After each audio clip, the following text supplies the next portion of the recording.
រំលឹកខិតណាជាអ្នកកំណត់ឲ្យយើងបានជួបគ្នាមិនថាអញ្ចឹងឯងបងចិត្តមែនឯអូនឯងបានជួបបងបានជួបអូនឯងសិតតែជាព្រំលិខិត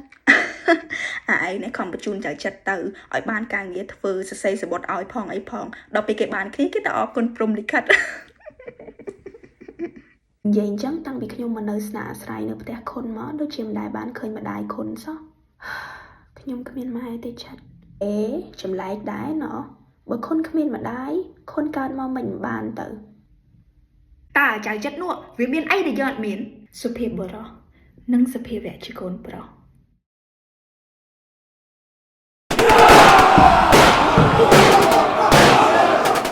ពួកវាមានគ្នាច្រើនណាស់ចិត្តធ្វើមកយើងគាត់កំភ្លើងណាសតតែមកគ្រាប់ទេខុនរីចាកំភ្លើងមកគ្រាប់នេះខ្ញុំបាទនឹងចេញតទល់ជាមួយពួកចៅឥឡូវនេះហើយពួកវានឹងមិនទុកជីវិតឲ្យខ្ញុំបាទទេតែមុននឹងស្លាប់ខ្ញុំបាទសូមលន់តួជំរាបខុនតែខ្ញុំបាទមានចិត្តត្រូវហើយថាម៉េចបើគាត់កំភ្លើងណាសតតែមកគ្រាប់យើងអាចទៅតទល់នឹងពួកវាបានទេច្បាស់ជាចាញ់អញ្ចឹងចិត្តនៅក្រោមដើមស្លៅហ្នឹងឲ្យមានសុខភាពជាង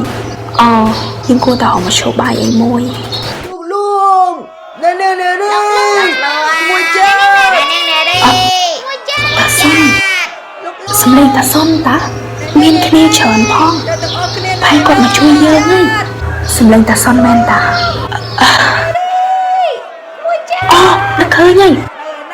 ចិត្តកាន់តែភ្លើងនឹងឲ្យជាប់តិចទៀតខ្ញុំនឹងទៅប្រាប់តាសុនហើយនឹងគ្នាบอกគាត់ថាឲ្យស្រែកហួរឲ្យខ្លាំងដើម្បីបង្អើលពួកចៅបន្ទាប់មកចិត្តបានទៅផងទៅខាងពួកវាវិញណាដើម្បីឲ្យវាដឹងថាខាងយើងមានគ្នាច្រើនហើយមានកំភ្លើងទៀតស្ដាប់បានទេអញ្ចឹងក៏ល្អវាអត់ឲ្យចិត្តហើយកូនប៉ុនពិតជាជួយមែនអត់មានអ្នករបួសឲ្យផុតគ្រោះថ្នាក់ទៀតត្រូវឲ្យទេវតាពិតជាជួយពួកយើងមែនមិញខាងចិត្តមានរឿងអីចង់ប្រាប់ខ្ញុំឥឡូវប្រាប់បានទេខ្ញុំណែ